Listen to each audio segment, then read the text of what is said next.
أعوذ بالله من الشيطان الرجيم. بسم الله الرحمن الرحيم. الحمد لله رب العالمين والصلاة والسلام على أشرف الأنبياء والمرسلين وعلى آله وصحبه أجمعين. قالوا سبحانك لا علم لنا إلا ما علمتنا إنك أنت العليم الحكيم ولا حول ولا قوة إلا بالله العلي العظيم. اللهم صل وسلم وبارك على سيدنا محمد وعلى آله وصحبه أجمعين أما بعد. Assalamualaikum warahmatullahi wabarakatuh. Bersyukur kita kehadrat Allah Subhanahu wa taala kerana dengan limpah kurnia-Nya pada malam ini masih lagi kita dapat menyambung akan kitab kita, iaitu kitab Munyatul Musalli ataupun Muniyatul Musalli. Dan alhamdulillah pada malam ini kita masuk kepada perbincangan masih lagi dalam muqaddimatul kitab, muqaddimah kitab. Dan kita telah sampai kepada yang nombor 5, perkara yang nombor 5, iaitu wassalatu wassalamu ala sayyidina Muhammad Rasul Rabbil Alamin wa syafi'il muznibin, dan minta Tuhan beri rahmat dan selamat sejahtera atas penghulu kita Nabi Muhammad.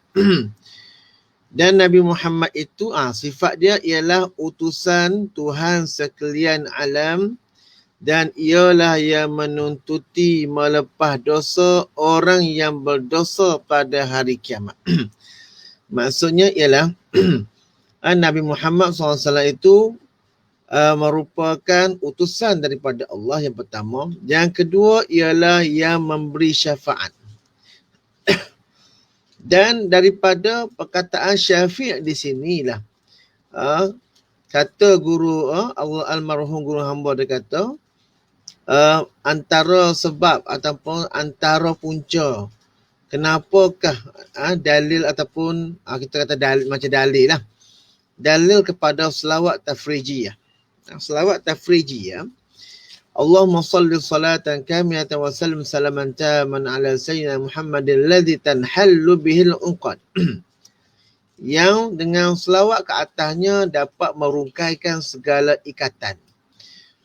Jadi berdasarkan kepada petunjuk daripada ataupun panggil sebagai syahid daripada selawat tersebut, maka Tok Guru hamba kata dia ada kaitan dengan syafi' ataupun Nabi Muhammad itu merupakan diberi anugerah di hari akhirat menjadi syafi' ataupun menuntut melepah dosa ataupun memberi syafaat. Kalaulah di hari akhirat Nabi Muhammad itu sebagai pemberi syafaat, apatah lagi masa-masa di dunia, berlebih-lebih lagi. Berlebih-lebih lagi dengan selawat ke atas Nabi Muhammad itu boleh merungkaikan segala ikatan, kesusahan dan lain-lain. Itu antara hujah.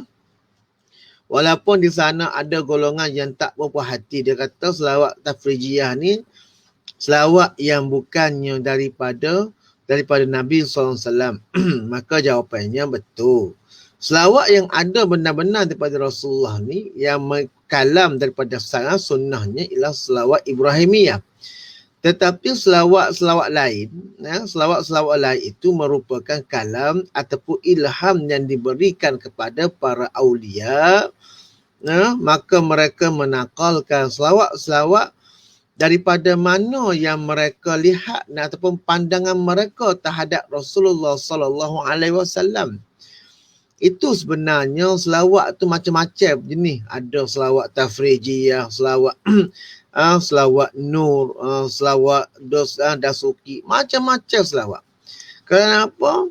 Selawat ini merupakan hasil daripada apa yang dilihat ataupun apa yang diberi pandang kepada para wali akan mereka itu melihat Nabi Muhammad SAW. Ada hak lihat Nabi ni daripada pandangan sudutnya adalah melihat Nabi sebagai nur. Contohnya selawat daripada Sidi Abdul Hasan Asy-Syazili rahimahullahu ta'ala, Allahumma salli wa sallim ala sayyidina Muhammad nur zati wasirri sari fi sa'il asma' wa sifat. Ada yang melihat bahawa contohnya dengan selawat itu dapat memberikan penyembuhan, contohnya selawat syifa.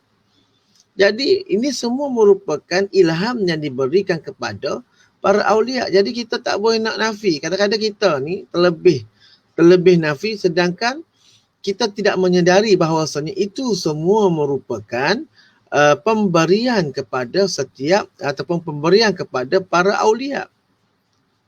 Jadi jelas di sini kita jangan duk katalah ni semua ni tidak ada dalil daripada sunnah. Kalau kita berkata begitu, memanglah kita kata tidak ada lah yang dalam sunnah tu selawat-selawat yang kita lihat pada hari ini. Yang ada pada hari ini ialah selawat mungkin. Selawat yang ada pada hari ini ialah selawat, contohnya selawat tafrijiyah lah, selawat Ibrahimiyah lah. Itu yang warid yang mana yang sampai dalil sunnahnya daripada kita. Itu sebenarnya hakikat selawat. Jadi selawat ini adalah pembukaan kepada para awliya. Sebab itu tengok mereka itu berbeza-beza. Berbeza-beza dari itu lafaz atau sirah selawat itu. Jadi saya tak nak ulang panjang lah. Kalau ikutkan selawat ni dia ada bab khas. Sebab itulah kita lihat kena macam Sidi Syekh An-Nubhani. An-Nubhani dia tulis kitab contohnya Sa'adatud Darain. Bahagia dua dunia, dua tempat, dua rumah, dunia dan akhirat atas mereka yang berselawat ke atas Nabi SAW. Jadi banyak sekali himpunan selawat-selawat yang ada dalam kitab tersebut. Jadi mana-mana yang berkehendak kepada sirah ataupun lafaz selawat itu boleh rujuk kepada kitab An-Nabhani lah. Okey. Itu merupakan perkara asasi yang perlu kita tahu. Maknanya bagaimanakah selawat itu muncul ataupun selawat itu berbeza-beza. Bukannya ulama itu tak tahu. Bukan ulama itu tak tahu tentang selawat Ibrahimiyah. Mereka tahu. Tetapi ini merupakan pemberian. Pemberian berdasarkan kepada bagaimanakah dibukakan pintu kasyaf kepada mereka. Jadi itulah yang dilihatnya. Sebab itulah kan dalam selawat ni kita boleh pecah kepada 4 bahagian. Ada selawatnya pada asas syariat. Ada mereka yang berada pada alam tarikat, maka selawatnya perlu diamalkan adalah lain. Ada mereka yang berada pada alam hakikat, maka selawatnya, sirahnya lain. Ada mereka yang selawat pada martabat makrifat, maka rupa sirah ataupun sirah selawat itu lain. Ini semua adalah atas pemberian masing-masing. Sebab itulah apa yang disebutkan biasanya wa yu'ti kulladzi haqqin haqqahu. Sesiapa yang berhak akan suatu itu, maka dia akan mendapat haknya. Kalau martabat mereka pada martabat makrifat, maka selawat mereka atas makrifat. Jadi tak sama. Kita tengok kalau kita kaji dengan teliti, sirah selawat itu tak sama daripada satu sama lain. Dan tidak boleh pula kata selawat aku hak hebat, selawat umum hak hebat. Tak. Jadi selawat ni sama sebab itulah perlu kita mengetahui selawat-selawat ini berbeza-beza mengikut darjah. darjah apa yang dibukakan kepada mereka. Bukan kata telawat pada kita lihat selawat azumiyah dalam tarikat Ahmadiyah. Bagi pada satu peringkat, bila berada pada alam hakikat dan juga alam makrifat, selawatnya ialah selawat 14. Selawat 14 itulah yang merujuk kepada apa yang dibukakan kepada Sidi Ahmad Idris berkaitan tentang Nabi Muhammad SAW. Jadi tak sama lah. Jadi kita, itu nanti kalau ada masa dalam lapangan, bolehlah kita bincang benda ni. Kalau berkehendak benda ini, kena cari hari lain lah, sebab benarnya banyak. Perbahasan kita ni terlalu banyak benarnya.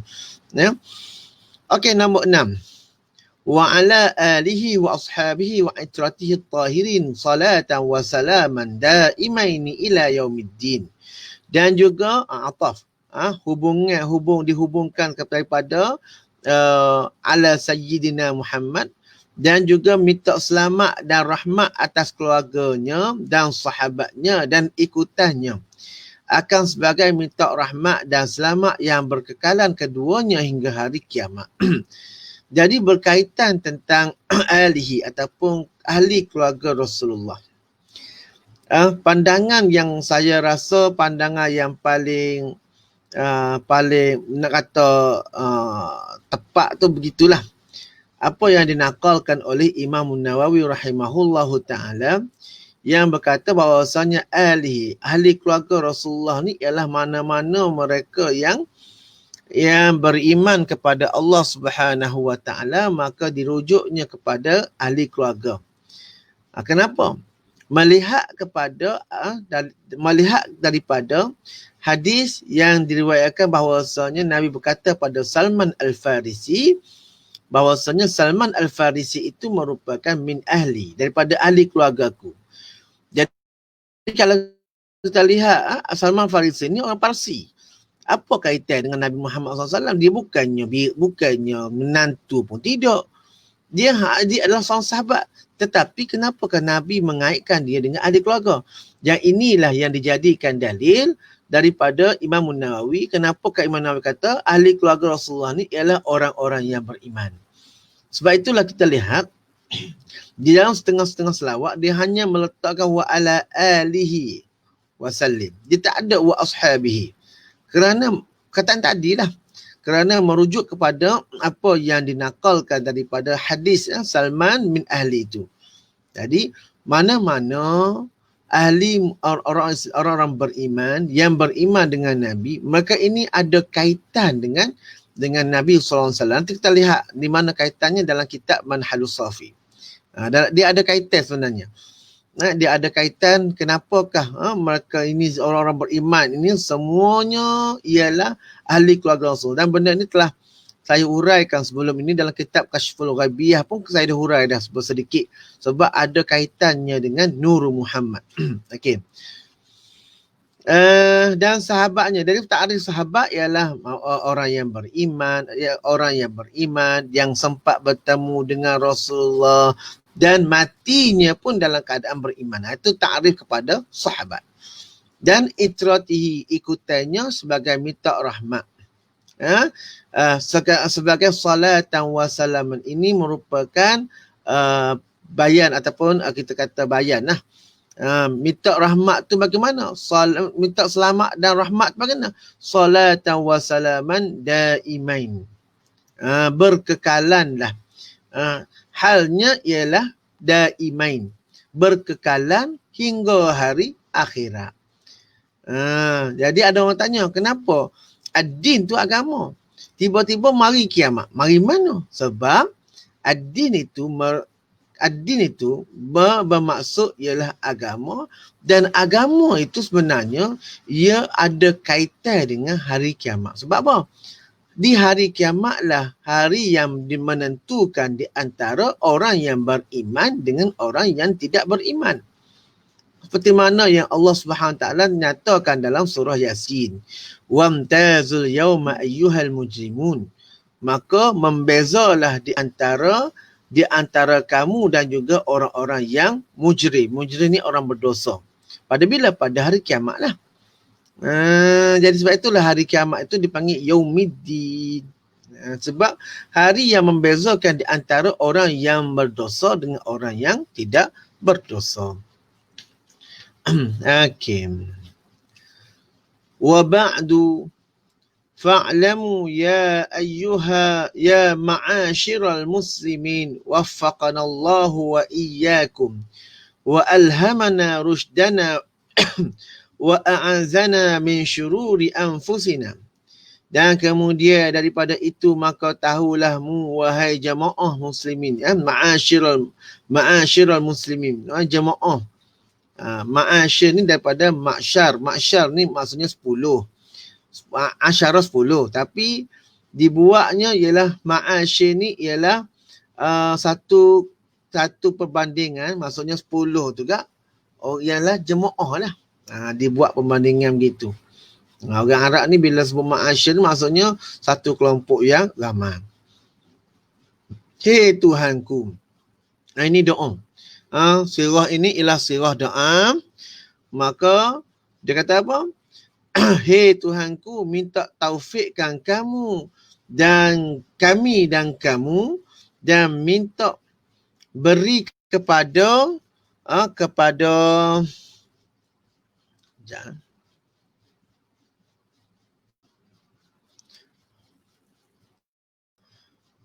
minta beri kepada kami cerdik dan minta berlindung daripada kejahatan diri kami sendiri. Jadi di sini minta, hei Tuhanku, minta taufikkan kami dan juga kamu. Jadi dua di sini.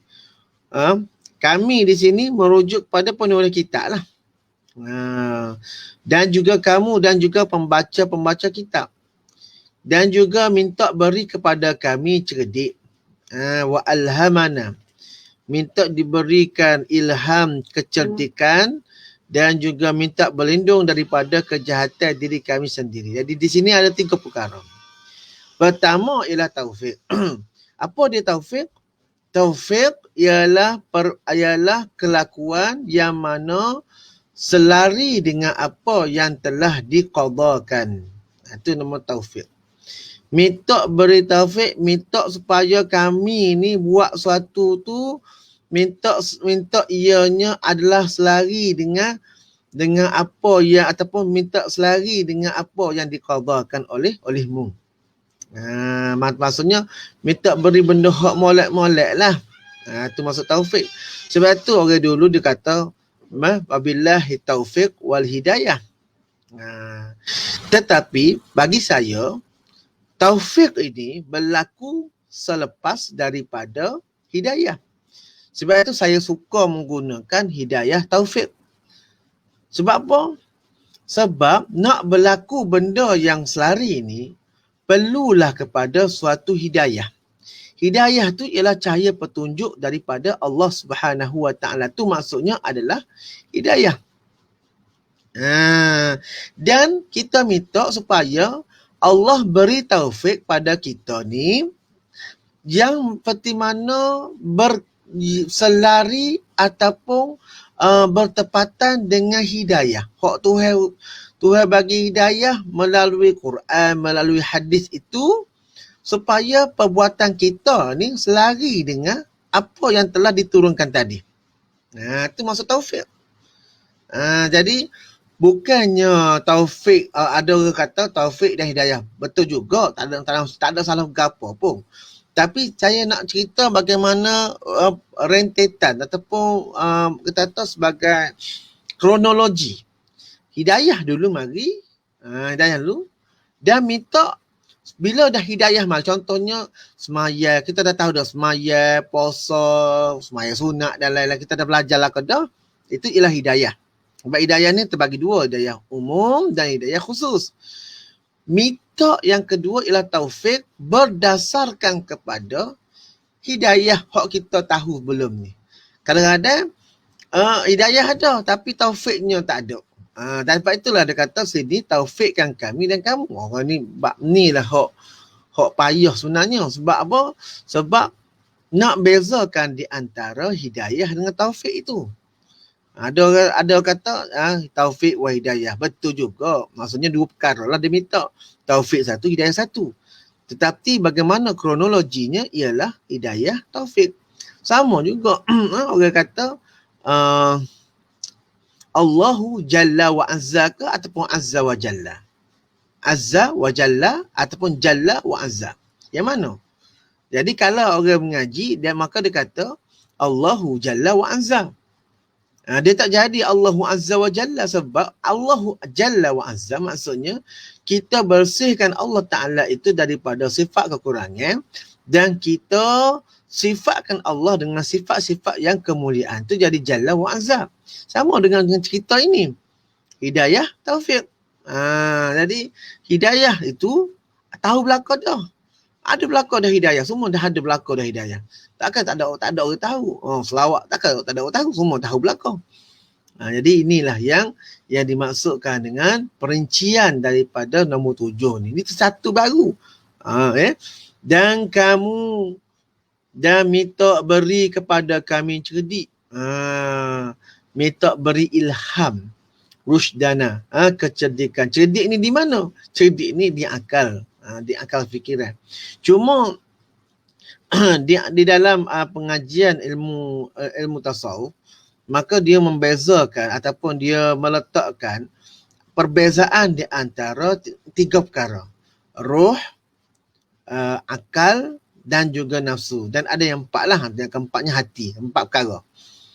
Jadi di dalam kitab Ihya Ulumuddin, dia meletakkan keempat perkara ini ialah perkara yang sama. Benda sama belaka. Akal ke, hati ke, ataupun roh ke, nafsu ke, sama belaka. Jadi maksudnya ialah satu. Cuma kelakuan saja yang membeza-bezakan mereka. Kalau dalam bab bila berlakunya pada makam, contohnya makam syariat, jadi begini. Itu saja yang membeza-bezakan di antara mereka. Bukan sesuatu yang lain. Sebab itulah ada kata kita bunuh nafsu kita. Macam mana nak bunuh nafsu? Nafsu tu maksudnya roh kita sendiri. Maksudnya bila bunuh nafsu tu bunuh diri sendirilah. Jadi tak tepat dengan apa yang dikatakan. Sebab itulah benda ini perlu diperhalusi sangat-sangat. Sebab tu saya kata kita walaupun dia ni pati muniatul musalli, ulasannya terlalu bila dia pati ni nak jadi kepada ianya syarah pula. Barulah kita baca. Jadi kita jelaslah apa yang dimaksudkan dengan setiap perkataan-perkataan yang diletakkan itu. Dan minta berlindung daripada kejahatan diri kami sendiri. Kenapa? Di sinilah yang kita perlu memahami. Dia ada kaitan dengan apa yang dinyatakan di dalam kitab, sebagai contoh Ad-Durrun Nafis. Durrun Nafis ni dia tidak ada yang lain kecuali contoh pada mukaddimah Durrun Nafis, dia menceritakan perkara-perkara yang membatalkan pahala amalan. Antaranya ialah i'timadu amal ila nafsi. Menyandarkan perbuatan amalan itu pada diri sendiri. Jadi minta berlindung daripada kejahatan diri kami sendiri di sini bukanlah bermaksud kita sandarkan kepada kita. Tetapi kita meletakkan, kita nak bezakan di antara maqam ubudiyah dengan rububiyah ini ialah kita menjadikan segala kekurangan itu pada maqam ubudiyah. Sebab itulah kata Ibnu Hajar dalam Fatawa Hadisiyah berkenaan tentang kata-kata Mu'az Ar-Razi. Dia kata apa? Ataupun Ar-Razi bin Yahya, saya lupa antara Mu'az Ar-Razi ataupun Yahya Ar-Razi. Dia kata apa? Man arafa nafsahu faqad arafa rabbah. Barang siapa yang kenal diri, maka kenal Tuhannya. Maka kata Ibnu Hajar Al-Haisami di dalam Fatwa Hadisiyah, dia kata yang dikatakan dengan maksud kata tersebut, barang siapa yang kenal dirinya sebagai kelemahan. Jadi di sini aku minta berlindung dengan kejahatan daripada diri kami sendiri, merujuk kepada kelemahan diri. Pada hakikatnya yang lemah ke, yang kuat ke, yang lebih ke, semuanya Allah Subhanahu Wa Taala. Jadi sebab itulah ya, perkara-perkara ini perlu, sebab itulah orang dulu-dulu dia dua tiga ayat tu hanya dibicarakan satu hari saja. Sebab ulasannya adalah panjang. Kalau kita lihat tadi, setiap matan, setiap kataan itu semuanya bermaksud belaka. Bukan kata tulis letak saja dok. Bukan letak saja. Ada dia punya maksud yang mana perlu diperhalusi daripada setiap perkataan tersebut. Okey. Dah. Kita pergi sikit lagi. Sungguhnya sembahyang 5 waktu inilah tiang yang mendirikan agama di badan kita, maka siapa yang mendirikan dengan secukup sempurna, maka orang itulah mendiri pada dirinya agama. Kerana sembahyang ini bermakna sembah Tuhan seperti syarahan setengah guru kami. Tu jadi sembahyang. Orang dulu sebut sembahyang. Sembah yang esa. Dulu bahasa orang dulu. Cuma sekarang ni orang kata sembahyang ni macam perkataan Sanskrit. Maka tukar pada solat. Tak apalah. Tetapi sebenarnya orang dulu dia sebut sembah yang itu ialah sembah yang esa. Itu maksud kata kalau kita cakap ataupun kita berborak dengan orang-orang zaman dulu. Orang sekarang tak mungkin tak tahu dah. Sembahyang ni dia orang dulu sebut sembahyang. Sembah yang esa. Sebab tu kata bermakna sembah Tuhan. Apa dak? Jadi kalau kita tak bertemu dengan cukup pengalaman, maka kita tak nampak sebenarnya apa maksud sembahyang. Tadi kita dah anggap salah ni Sanskrit. Kena mengaji dulu, kena mengaji dulu, kena jumpa guru mursyid dulu baru kita tahu. Guru sebab tu kata setengah guru kami. Guru mursyid lah tu namanya. Tidak guru-guru biasa tak tahu ni. Jadi guru yang mursyid yang boleh menghuraikan apa sebenarnya daripada perkataan sembahyang. Bukan ni bukan guru mursyid. Jangan kata pula saya guru mursyid dah. Saya ni orang biasa je. Cuma saya nak nyatakan apa yang orang-orang dulu nyatakan pada zaman dahulu, sebenarnya itulah maksudnya. Sebab itulah guna kataan agama. Ada beza kan agama dengan agama? Ada. Kalau orang mengaji ilmu nahwu, maka dia kata ada sedikit perbezaan. Kenapa agama? Kenapa bukan agama? Kenapa orang dulu agama? Bukankah orang dahulu tak pandai kau sebut agamanya? Bukan. Tapi ada maksud. Dan insyaAllah kita akan lihat pada masa-masa yang lain. Jadi saya berhenti dahulu untuk kitab Muniyatul Musalli pada saat ini. Kita akan bersambung semula pada malam esok, insya-Allah subhanahu wa ta'ala. Okey. Jadi wabillahi taufiq wal hidayah. Assalamualaikum warahmatullahi wabarakatuh.